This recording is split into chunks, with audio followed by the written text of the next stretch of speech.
अगर एक छिपकली की पूंछ काट दी जाए तो उसके माइंड से केमिकल इंस्ट्रक्शंस की एक वेव उस कटे हुए पार्ट तक ऐसे सिग्नल्स भेजती है जिससे वो टेल दोबारा उगने लगती है। इसे रीजनरेशन कहते हैं, जिसका मीनिंग है किसी डैमेज्ड बॉडी पार्ट को फिर से उगा लेने की ability.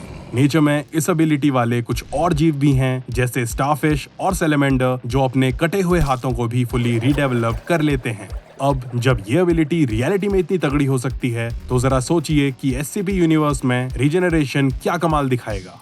Hello friends, planet user रहस्य में आपका स्वागत है और आज हम बात करेंगे वुल्वरीन के जैसे रीजनरेशन की एबिलिटी से लेस एक इंटेलिजेंट, एडेप्टिव, डेडली और डेंजरस क्रिएचर SCP-682 की, जिसे हार्ड टू डिस्ट्रॉय रेप्टाइल भी कहा जाता है क्योंकि इसे मारना मुश्किल ही नहीं नामुमकिन है।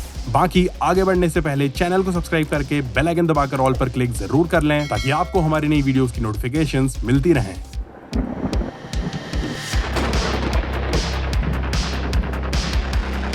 SCP-682 फाउंडेशन का one of the most famous creature है। इस हार्ड टू किल रेप्टाइल को कीटर क्लास में क्लासिफाई किया गया है क्योंकि इसे कंटेन कर पाना काफी मुश्किल है। ये जीव एक विशाल मगरमच्छ जैसा दिखता है, पर ये उससे बहुत ही अलग है। कहा जाता है कि ये काफी इंटेलिजेंट भी है और एक बार तो इसने और SCP-079 ने काफी कॉम्प्लेक्स और इंटेलेक्चुअल लेवल की बातें कर डाली थी। बाय द वे, SCP-079 एक माइक्रो कंप्यूटर है जिसका दिमाग एक टॉप नॉच लेवल का आर्टिफिशियल इंटेलिजेंस है।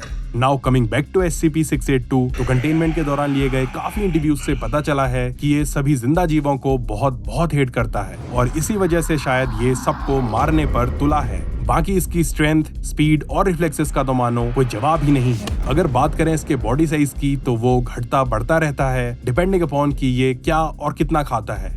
ये कुछ भी बचा सकता है, चाहे ऑर्गेनिक हो या इनऑर्गेनिक। अब इसकी सबसे खतरनाक एबिलिटी है इमॉर्टैलिटी, यानी आसान भाषा में ये अमर है। मेरे one of the most favourite super hero Wolverine के जैसे ही इसमें रीजनरेटिव कैपेबिलिटीज हैं जो इसे और भी ज्यादा अमेजिंग बनाती हैं। अब वुल्वरीन की रीजनरेटिव पावर्स तो एज के साथ डाउन हो गई थी, बट अगर बात करें इस जीव की तो इसकी एबिलिटीज सालों से जस की तस हैं। हैरानी की बात तो ये है कि 87% बॉडी डिस्ट्रॉय होने और सिर्फ गर्दन के ऊपर का हिस्सा बचा होने के बावजूद भी इसे चलता और बोलता हुआ देखा गया है। एंड आफ्टर दैट अपनी रीजनरेशन से ये पहले जैसा हो गया। अब इतना एग्रेसिव, एडेप्टिव और इंटेलिजेंट होने की वजह से ये रेप्टाइल बहुत ही डेडली और डेंजरस है। इसलिए फाउंडेशन इसे रिसर्च पर्पसेस के लिए भी जिंदा नहीं रखना चाहती। लेकिन ये जीव काबिले तारीफ है क्योंकि 60 से भी ज्यादा नाकाम कोशिशों के बाद भी फाउंडेशन इसका बाल भी बाका नहीं कर पाई है। इवन डिफरेंट SCPs जैसे शाई गाय, स्कल्पचर एक्सेट्रा से भी इसको भिड़ाया जा चुका है, पर 682 के चाहे चिथड़े भी क्यों ना उड़ गए हों, वो हर बार रीजनरेट होकर वापस पहले जैसा हो जाता है। वैसे 682 को मारने के सारे अटेम्प्ट्स पर एक काफी लंबा वीडियो बनाया जा सकता है। अब अगर बात करें 682 की करंट कंटेनमेंट स्टेट की,